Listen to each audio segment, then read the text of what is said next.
सुनील सहरावत जी, शहीद भाई के प्रोग्राम में आपने समय निकाला, नहीं तो शहीदों की आवाज को तो दबाया जाता है।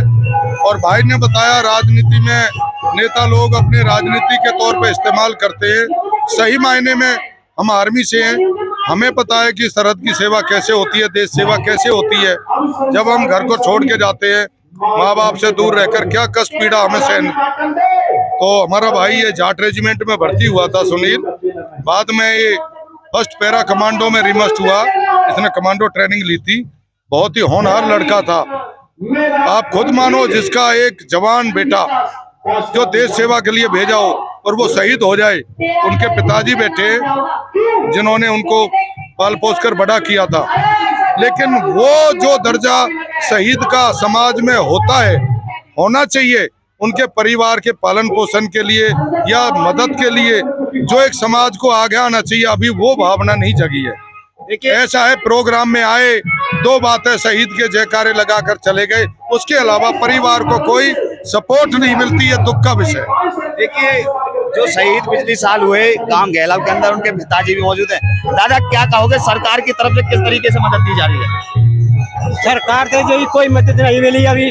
अच्छा। हाँ, बस शोक सभा में 11 लाख जो रुपए नेताजी ने बुलवाए, उससे हमारी बाउंड्री होगी जी। बस जैसे महेंद्र प्रताप वो आया, महेंद्र चौहान, वो 1 लाख की सहायता देगा।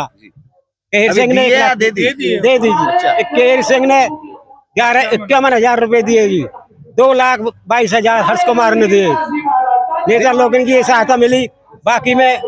और देखिए, नायब सैनी सरकार ने अभी बजट पेश किया, उसमें कहा है कि हम शहीदों के परिवार को कुछ ना कुछ राशि देने का। हमें कुछ भी राशि नहीं मिली। देखिए, स्पष्ट तौर पर कहना है, पिछली साल जो शहीद गैलव के अंदर शहीद हुए थे, उनको अभी सरकार की तरफ से राशि नहीं दी गई है। जो अभी इनेलो के नेता हैं, उनकी तरफ से राशि मिली है और 11 लाख रुपए, ऐसा इनका कहना। क्या कहोगे 11 लाख रुपए? बिल्कुल। मैं देखिए, चौधरी अभय सिंह चौटाला एक ऐसे प्रदेश में नेता हैं, उन्होंने तो वो उस टाइम दिए थे जब वो लीडर ऑफ अपोजिशन थे, लेकिन आज भी वो अपनी जेब से अपने हलके में गरीबों के लिए कहीं 51 लाख, कहीं 11 लाख, कहीं 11,000 रुपया देते हैं। मैं चौधरी अभय सिंह चौटाला जी का धन्यवाद करूंगा और इन सभी फौजी भाइयों का, जिन्होंने अपने देश के लिए कुर्बानी दी, इस पार्क को बनाया।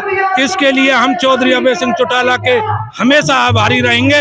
और जहां तक हुई सरकार की बात, ये सरकार तो खोखले वादे करती है। अभी बजट पेश किया भाजपा सरकार ने, बार बार कह रही है शहीदों का सम्मान करेंगे, क्या कहोगे? आप ये देखिए, कहने और करने में इनका बहुत फर्क है। ये करके दिखाएं तो जनता अपने आप कहने लगेगी।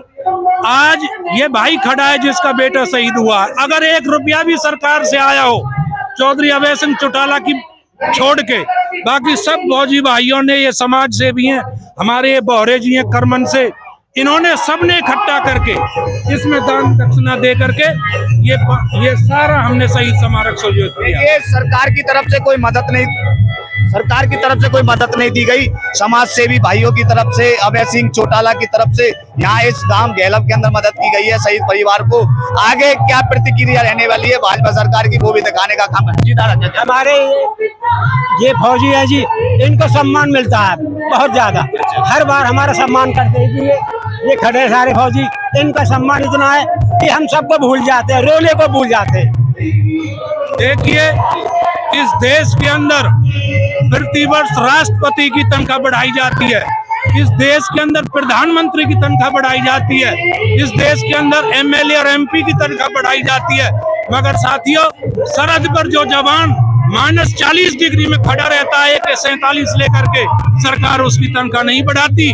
ये देश इसलिए दोबारा से फिर गुलामी की तरफ जा रहा है। अगर सरकार नहीं चाहती तो फिर इस देश के अंदर अंग्रेजों जैसी